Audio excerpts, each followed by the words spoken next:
마가복음 16장은 예수 그리스도의 부활과 예수님의 승천, 그리고 하나님 우편에 앉으심을 증거하고 있어요. 9절이라든가 또 11절, 14절에 부활하신 예수님이 나타내 보이셨다라고 증언하고 있어요. 그리고 19절 말씀에 보시면 예수님께서 하늘로 올리어지시고 하나님 우편에 앉으셨다라는 말씀을 증언하고 계십니다. 우리가 예수님의 존재를 믿잖아요. 그 다음에 예수님의 사역을 믿어요.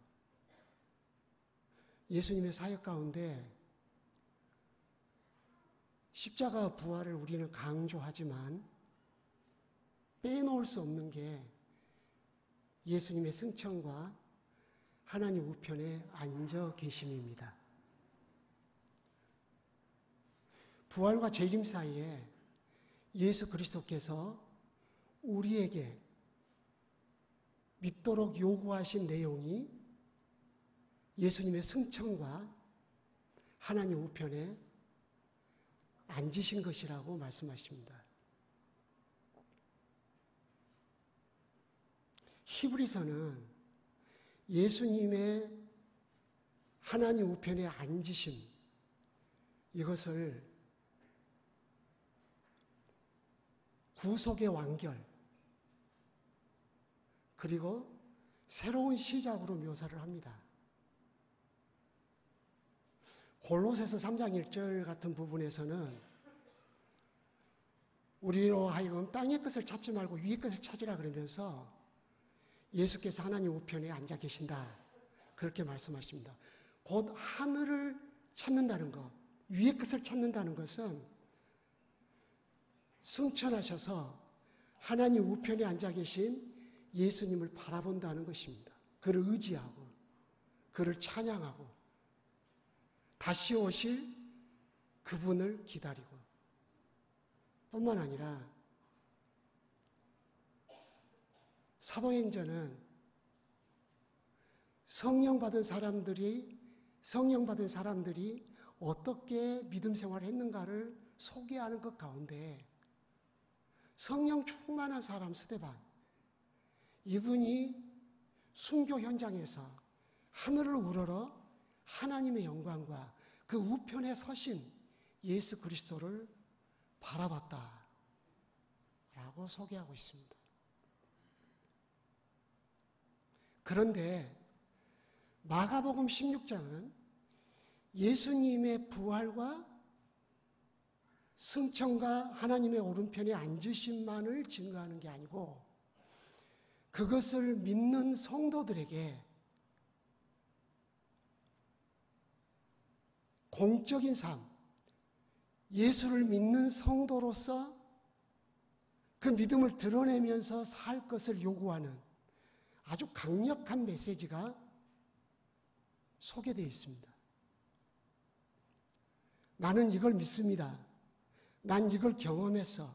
이 정도로 끝난 게 아니고 너의 믿음을 드러내라. 그리고 너가 예수 그리스도의 제자인 것을 모든 사람들이 알도록 나타내라. 그 말씀을 하고 계십니다.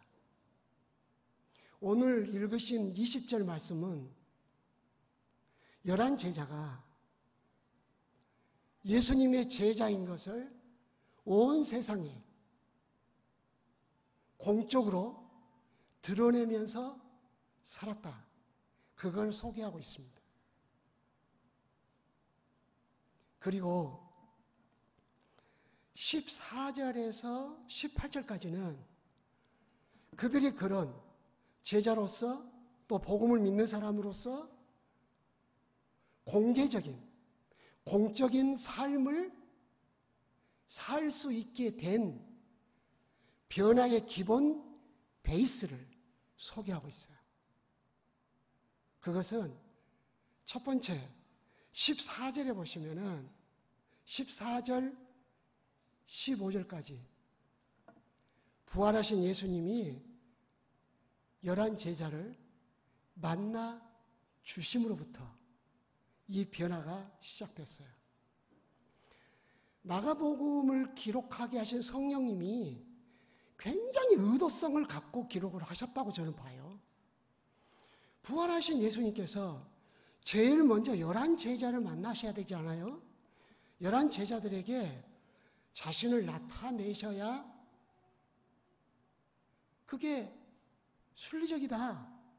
그런 생각이 드는데 7 귀신 들렸다가 고침받은 막달라 마리아에게 첫 번째 나타났다고 마가복음 16장은 소개를 하고 있어요. 두 번째 예수님이 부활하신 자신을 나타내 보이신 것은 별로 이름도 없어요. 누가복음에는 글로바와 다른 제자라고 소개해 있지만은 이 마가복음에는 시골로 가는 2 제자, 그렇게 아주 심플하게 2 사람, 제자도 아니고 2 사람, 그렇게 소개를 하셨어요. 그리고 나서 11 제자에게 예수님이 부활하신 자신을 나타내 보이셨어요. 이것은 교회를 섬기는, 예수를 믿는 우리들에게 주신 메시지가 크다고 봐요. 11 제자는 예수님 가까이에서 섬겼던 사람들이에요. 예수님과 함께 삶을 살았던 사람들이에요. 예수님으로부터 제자로 세움받은 사람들이에요. 이 제자들은 예수님으로부터 능력을 받은 사람들이었어요. 그럼에도 불구하고 부활하신 예수님을 늦게 만났어요. 그러잖아요. 이것을 한번 적용을 해보자면 우리가 교회 생활 열심히 하고 교회 가까이 하고 교회에서 직분자가 되고 이만하면 내가 신앙생활 인정받은 거 아니야? 그렇게 생각할 수 있잖아요. 그리고는 그 직분과 교회 생활에 안주할 수 있거든요.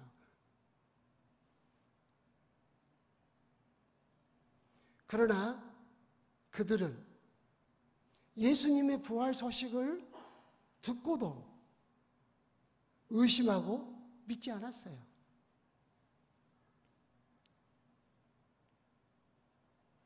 우리는 어렸을 때부터 신앙교육을 받아왔습니다. 생각해 봅니다. 혹시 교육의 그루밍을 당한 게 아닌가? 정말 내가 믿는 예수님은 내 심장을 뜨겁게 만들고 내 가슴을 울렁거리게 만드신 분인가? 그렇게 교회에서 형식적인 예배를 드리고 그냥 교회에 출입하고 그것을 신앙이라고 생각했던 한 사람이 어느 날 주님의 만나주심을 인해 가지고 변화된단 말이죠. 우리의 신앙의 가장 중심은 예수님이십니다. 그 예수님에 대한 우리의 마음의 싸늘함, 식어짐, 그리고 섬김에 대한 그 미지근함, 그리고 우리 예배에 어떤 폼에 갇혀있는 1시간 내내 졸다가 가는, 그래서 교회 생활이나 예배 생활이나 기도 생활이 내게 무거운 짐이 되는, 혹시 그러지 않습니까? 그러면 우리에게 필요한 거죠. 주님, 나를 만나주세요. 교회에서 직분도 제대로 받지 못한 사람이 기도를 하는 거 보면 나하고 다르단 말이에요. 기도하는 그 열정도 다르거니와 예배에 대한 의식도 달라요. 가슴에 불이 있는 것 같고 뜨겁고 말이죠. 생동감이 있단 말이에요. 저 사람에게는 그 신앙의 의식화된 모습이 안 보인단 말이에요. 그러면 저 사람은 주님이 만나준 사람인가 보다, 그런 생각이 들잖아요. 주님에 대한 그 사람의 태도가 주님을 만난 사람같이 보이기 때문에 부럽지 않습니까? 직분을 자랑할 것이 아니라 교회 몇 년 다녔다, 그것을 나의 무슨 신앙적 프로필로 내놓을 것이 아니라, 예수님, 저를 만나주세요. 예수를 믿지만 내 영혼이 살아나도록 은혜를 주세요. 어느 날 나를 찾아와 주세요. 내 영혼이 생명의 빛을 띠고 싶습니다. 성경을 억지로 읽는 게 아니라 성경을 읽으면 은혜를 받는, 그 은혜가 내 삶의 원동력이 되는, 그래서 11 제자는 마가복음 16장에 의하면 세 번째 예수님께서 나타내 보이셨거든요. 그 일로 인하여 11 제자는 굉장히 겸손했을 것이다, 겸손해졌을 것이다, 이렇게 생각을 합니다. 여전히 나는 우리 교회에 이런 직분을 갖고 있어, 나는 몇 년 예수 믿었어, 나는 몇 년 이 교회에 출석했어, 나는 교회 다니면서 이런 일도 하고 저런 일도 했어, 그것을 갖고 자기의 신앙의 경력과 그것이 신앙의 능력인 것처럼 생각을 했었는데, 이제 막 예수 믿는 사람하고 나를 비교해 보니까 이게 나한테 뭐가 좀 부족한 것 같은 느낌이 든단 말이죠. 저 사람은 예수님 만난 사람 같고, 나는 예수님을 영접하고 믿음을 고백하고 했는데 뜨거움도 없고 생동력도 없고 활기도 없고 감사도 없고 신앙생활하는 기쁨도 없고, 이게 뭐야 도대체가? 그리고 성경 말씀에 대한 의구심도 들고, 그렇습니다. 11 제자를 주님의 제자로서, 그리고 예수 그리스도를 믿는 사람으로서 공개적 삶을, 사명적 삶을 살도록 예수님께서 그 사람들을 보내시기 전에 그들을 만나주셨다는 것입니다. 다시 언급하지만 이들은 과거에 예수님을 가까이 한 사람들입니다. 예수님을 따르는 사람들입니다. 예수님과 함께 삶을 공유했던 사람들입니다. 사람들에게 예수님을 가까이 한 사람들이라고 다 부러움을 샀던 사람들입니다. 그러나 예수께서 십자가에 못 박혀 죽으실 때 그들은 두려워했습니다. 숨었습니다. 다락방에 숨어서 두려움에 떨었습니다. 그들이 지난 과거에 예수님의 제자였다는 그것으로 새로운 삶으로 나갈 수가 없었습니다. 예수님이 만나주셔야 돼요. 예수님을 재영접해야 된다, 그런 의미가 아니라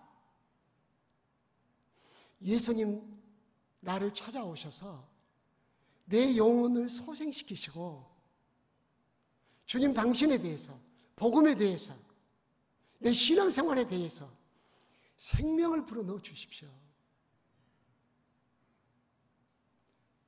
그것이 우리에게 필요하다는 거죠. 제2의 다시 내 심장을 벌렁거리게 하는 하나님의 은혜, 그게 우리에게 필요한 거죠. 신앙생활 하다 보면은 자꾸 나태해지고 형식화돼요. 성경을 읽을 때마다 마음에 뜨거움이 없어요. 목사로서 성경 안 읽으면 안 되니까. 비록 퇴임은 했어도 성경을 읽어야죠. 그러나 은혜를 못 받으면 괴롭잖아요. 여기서 수동태로 기록됐어요. 예수님이 나타내 보이셨어요. 우리가 갈망을 해도 은혜는 주님이 주시는 거예요. 그렇게 함으로써 어떻게 하시는 거예요? 우리로 겸손하게 만든 거예요. 무릎 꿇게 만드는 거예요. 그래서 만나셨는데, 주님이 제자들을 만나주셨는데 문제가 있어요. 예수님이 제자들을 만나셔가지고 엄청나게 꾸중하셨어요. 14절 중반절부터 보세요. 믿음 없는 것과 마음이 완악한 것을 꾸짖으시니. 창피한 일이죠. 이걸 성경에다 기록을 했어요. 교회에서 내놓으라는 사람인데 믿음의 경력도 있고 신앙의 전통도 있는 사람인데 다른 제자들도 있었을 거 아니에요? 그런데 그들 앞에서 믿음 없는 것과 마음이 완악한 것을 꾸짖으셨다고 그랬어요.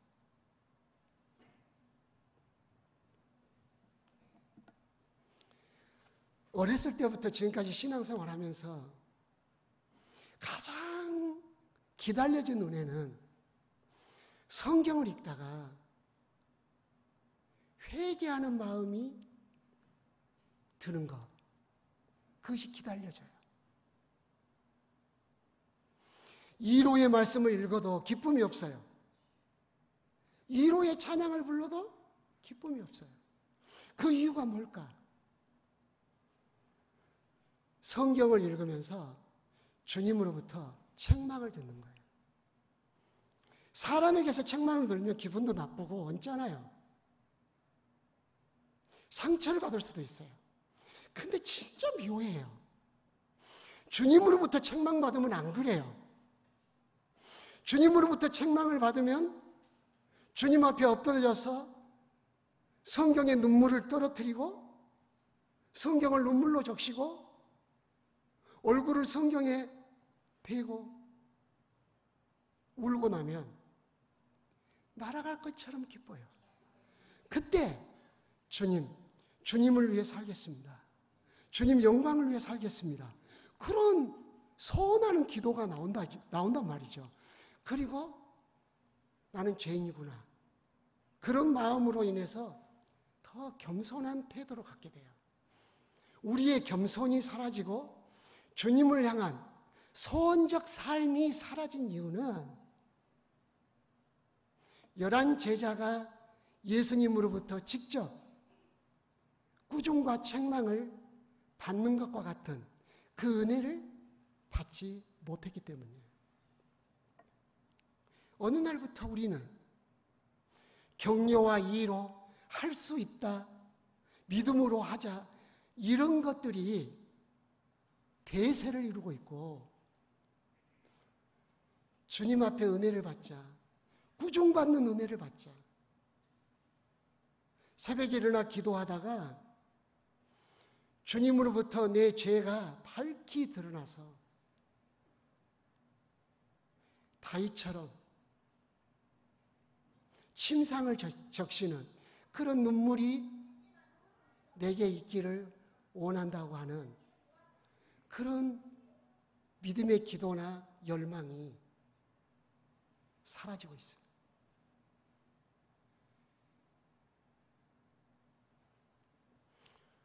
고등학교 다닐 때 저를 찾아와셨던 주님, 청마루에서 그 추운 겨울에 엄동설 안에 추운 줄도 모르고 그렇게 혼자 밤새워서 울었던 그때, 새벽기도 끝나고 동이 틀 때 집으로 돌아가는 내 영혼은 춤을 춥니다. 주를 위해 살리라. 내 죄를 속하신 그 십자가의 은혜여, 그 십자가를 안고 살리라. 증거하며 살리라. 그런 마음이 든단 말이죠. 주님이 만나주셨다라는 이 관점에, 이 은혜에 반드시 주님이 내 신앙과 내 믿음의 태도를 바꿔주시는 메시지가 있어야 한다는 거죠. 11 제자에게 이 메시지가 있었어요. 이 주님의 만남, 그리고 그 앞에 무릎 꿇음, 흐느낌, 창피해서 고개 들지 못함. 그러나 그 제자들의 가슴은 뜨거워졌고 기쁨으로 가득 채워졌습니다. 인위적인 기쁨, 만들어내는 기쁨, 억지의 기쁨이 아니라 주님으로 말미암아 주님이 주신 선물로서의 기쁨.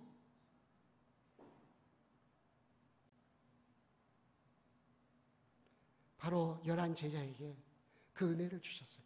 그리고 나서 사명을 주셨습니다. 그래서 15절에 또 이르시되 그랬어요. 너무나 신기한 것은 의논하지 않았어요. 어때, 너 주님을 위해서, 나를 위해서 좀 살아볼래? 그러지 않았어요. 일방적으로 사명을 선포하신 거예요. 너희는 온 천하에 다니며 만민에게 복음을 전파해라. 일방적이에요. 이건 뭐죠? 사명을 받은 사람들은 주님의 주권을 인정한다는 뜻이에요. 주님이 나하고 타협을 하고 거래를 하고 그게 아니에요. 나에 대한 주권은 주님께 있는 거예요. 우리의 사명의 문제가 어디 있어요? 기분 좋으면 하고 기분 나쁘면 안 하고, 이게 근본 뿌리가 어디 있는 거예요? 그런 태도의 근본 뿌리가. 이 일을 하게 되는 사명이, 그 출발이 나란 말이에요. 내 자신. 그리고 은사를 언급하지 않았어요. 너는 뭘 잘하냐? 내가 너한테 무슨 은사를 줬지? 은사 점검 안 했어요. 근데 은사 중요해요. 은사 배치해야 돼요. 그러나 그 전에, 은사주의 이전에 은사보다 더 중요한 게 있어요. 그게 은사주의를 유지하고 빛나게 하는 기본 생명이에요. 그것은 주님이 이 일을 내게 맡겼다는 거예요. 잘하고 못하고는 그 다음 순서예요. 나는 주님 것이다라는 그 주권 사상이 그 사람으로 하여금 사명적 존재로 살아가게 하는 힘이 될 겁니다. 사명자는 많은데 당신 자신에 대한 주권이 주님께 있다. 이 믿음이 없으면 그 사명자는 시험에 들고 자포자기하고 중간에 포기합니다. 여러분 어떻습니까? 교회에서 직분을 주어서 임명을 하지만 개인적으로 이것은 주님이 내게 맡긴 일이다. 담임 목사님이 칭찬을 하든지 안 하든지 그건 상관없다.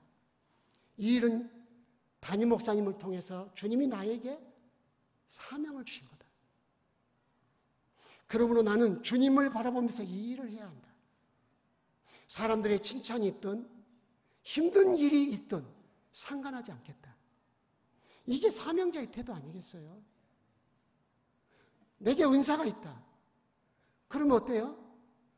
내가 은사가 있어서 내가 이 일을 받았다. 그러면 어떤 일이 벌어질까요? 자기를 자랑하기 시작하는 거라고.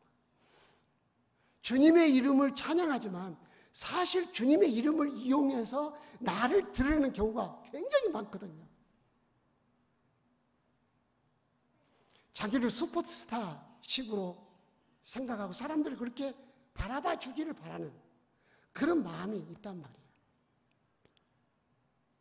주님의 능력을 구하긴 하지만 무능력한 나를 주님이 부르셨고 쓰시려 하신다. 그러므로 나는 주님으로 능력으로 일을 해야 된다. 그 의식을 갖는 것은 매우 중요한 것입니다. 그래서 제자들에게 그렇게 하셨어요. 그리고 이 사명을 주실 때 주님께서는 세 가지의 은혜를 주셨어요. 사명자에게 세 가지 은혜를 주셨어요. 복음을 전할 때 복음을 믿고 세례를 받는 사람은 구원 얻을 거다. 어마어마한 이거 사건이에요. 저는 우리 어렸을 때부터 우리 주일학교 아이들, 여자 아이들에게 그런 이야기를 합니다. 여러분의 태는 위대한 태다. 그러므로 여러분의 몸을 잘 보존해야 된다. 왜냐? 여러분의 태 중에 하나님의 백성을 잉태하는 놀라운 은혜를 입었기 때문이다. 영광스러운 겁니다. 그러므로 하나님이 짝져 주신 배필을 만나서 정상적인 결혼을 해서 아이를 임신할 때까지 하나님께서 나에게 태를 주신 그 목적을 이루도록 내 자신을 주님 앞에서 잘 보존하는 태도는 매우 중요한 일이다. 내가 전하는 복음 때문에 다른 사람의 예수를 믿다니, 이건 천지개벽이에요. 이건 놀라운 일이에요. 그렇게 완악하고 예수에 대해서 배척했던 사람이 예수를 믿다니, 내 복음 증거를 통해서 말이죠. 그래서 복음 증거는 한 사람이 교회에 나온다, 그 차원 이전에 근본적으로 한 사람이 예수를 믿게 된다는 거예요. 그 사람이 구원받는다는 거예요. 천국 백성이 된다는 거. 우리 그리스도인들에게는 자기가 가지고 있는 복음이 놀라운 능력이다. 주님이 사명을 주실 때는 약속도 주신 거거든요. 세 가지를 하셨어요. 그래서 그 17절, 18절에 세 가지가 나와 있어요. 이게 표적이에요. 자유와 변화, 해방과 변화가 첫 번째예요. 해방이 뭐예요? 예수님의 이름으로 귀신이 쫓겨난다는 거예요. 사람들이 죄에 매여 살고 세상의 잘못된 풍습에 매여 살고 어둠의 권세에게 붙잡혀 살고 있는데, 그 사람들을 거기로부터 해방시켜 줄 수 있는 것은 예수 이름밖에 없다는 거예요. 그래서 우리가 예수 이름으로 복음을 전하고 예수 이름으로 외치고 예수 이름으로 무엇을 명하고 하는 건 어마어마한 사건이라는 거예요. 한 사람을 귀신으로부터 해방시키는, 그리고 새 방언을 말하며, 이 사람은 말이 달라져요. 세속적이고 세상적인 말만 한 사람이 어느 날부터 은혜로운 말을 해요. 생명을 살리는 말을 해요. 덕스러운 말을 해요. 복음을 전하는 우리들이 가져야 할 기대감이에요. 기대감. 우리가 복음을 전하면 한 사람이 예수 믿고 그 한 사람 안에 이런 은혜가 나타난다는 거예요. 저 사람이 지금까지 매어 살던 것으로부터 해방된다는 거예요. 흥분된 일입니다. 그리고 그 사람이 바뀐다는 거예요. 그 사람의 변화가 무엇을 통해서 단적으로 드러나느냐? 언어를 통해서. 말이 달라지기 시작했어요. 그 다음에는 예수 그리스도의 보호가 소개되어 있어요. 뱀을 집어 올리며 무슨 독을 마실지라도 해를 받지 아니하며. 이게 뭐 신학자들이 이것은 과거에 일어난 일이니까 뭐 사도들에게만 나타난 일이다, 뭐 제한적이다. 그걸 한 가지 실수를 하신 게 있어요. 사도들에게만 나타났다고 하는 그것을 강조하다 보니까 예수 그리스도의 약속과 능력을 무시해버리는 거예요. 이 성경은 예수님 재림하실 때까지 모든 믿는 전 세대, 전 영역의 그리스도인들에게 주신 말씀이에요. 하나님은 제한받지 않으셔요. 지금도 믿는 자들을 통해서 일하셔요. 우리를 보호하신다는 거예요. 우리가 복음을 전하고 믿는 사람으로서 살아갈 때 해당하는 것으로부터 우리를 지켜주신다는 거예요. 모든 악한 걸로부터 지켜주시고 세상의 해로부터 우리를 지켜주신다는 거예요. 세 번째, 다른 사람을 유익하게 한다는 거예요. 병든 자를 위해서 기도하면 그 병이 고쳐진다는 거예요. 얼마나 많은 사람들이 병 때문에 인생을 허비하고 살아요? 질병 문제는 예수님 시대부터 주님 오실 때까지 계속 이 지구상의 문제가 될 겁니다. 그런데 우리 그리스도인들에게 놀라운 은혜와 약속을 주신 거예요. 그 세 가지. 다른 사람을 해방시키고 다른 사람을 변화시키고 하나님의 보호를 경험하고 다른 사람을 유익하게 하는, 치유하는 그 약속을 예수님이 하셨어요. 사명자는 주님의 약속을 믿고 항상 그 약속이 주님 때문에 주님으로 말미암아 나타날 거라는 것을 설레는 마음으로 사역을 하는 겁니다. 새가족 담당자들, 전도팀들, 구역장님들,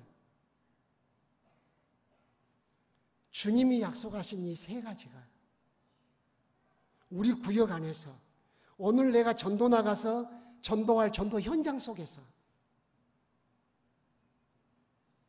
경험하기를 원합니다. 라는 갈망함, 소망, 기대, 그게 있어야 한다고 저는 믿습니다. 주님이 약속하신 거예요. 우리의 능력 있고 없고 아무 상관이 없어요. 어떤 사람이 은사를 받아서 병 고치는 은사도 있고 귀신 쫓는 은사도 있고 방언의 은사도 있다고 합시다. 그러나 나는 없어. 걱정할 거 하나도 없어요. 표적은 은사의 결과가 아니라 주님이 함께 하신 결과이기 때문입니다. 주님이 함께 하시기 때문에 나타나는 결과예요. 그래서 담대히 제자들이 주님으로부터 사명을 받아서 첫째는 주님이 만나주셨고 두 번째는 주님이 사명을 주셨어요. 세 번째는 약속을 하셨어요. 그래서 예수님이 승천하시고 하나님 우편에 앉으신 이후부터 공개적인 삶을 시작합니다. 나는 예수의 제자요. 예수님은 하나님의 아들이요 나의 구주요 만왕의 왕이시고 재림하실 주님이시요 라는 것을 드러내는 공개적 삶을 시작하는 거예요. 교회 안에서는 공개적인 삶을 삽니다. 예배 시간에 신앙 고백도 하고. 그러나 교회 밖에 나가면 어때요? 공개적인 삶을 안 살아요. 성도들끼리 만나면 잡다한 이야기하고 끝나요. 자기가 만났던 예수님 병든다 그러면 어느 병원 가시려고? 그런 이야기나 해요. 우리 지금 병든 이 자매에게 손을 얹고 우리 함께 기도합시다. 예수님은 지금도 살아계시고 우리 안에서 역사하십니다. 예수의 이야기가 빠져버렸어요. 친교라는 명분만 믿고 그 친교 속에 예수가 빠져서 생명이 날아가 버린 거예요. 교회에서 우리가 직분 가졌다. 신앙생활 오래 했다. 아니에요. 주님이 우리에게 바라시는 신앙생활을 하는 것이 참된 신앙생활이에요. 그것은 내가 예수의 제자라는 것을 공개적으로 드러내는 거예요. 내가 예수 그리스도를 믿는 사람이라는 것을 사람들 앞에 나타내 보이는 거예요. 바로 그 말이 20절에 두루 전파할세라는 뜻이에요.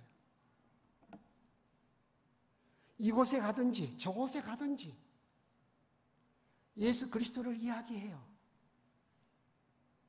성경을 통해서 깨닫게 되고 만났던 그 예수님을 나누어요. 그래서 그 사람이 가는 데마다 예수 운동이 일어나요.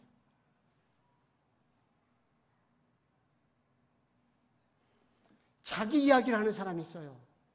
자기 나라를 세우는 거예요.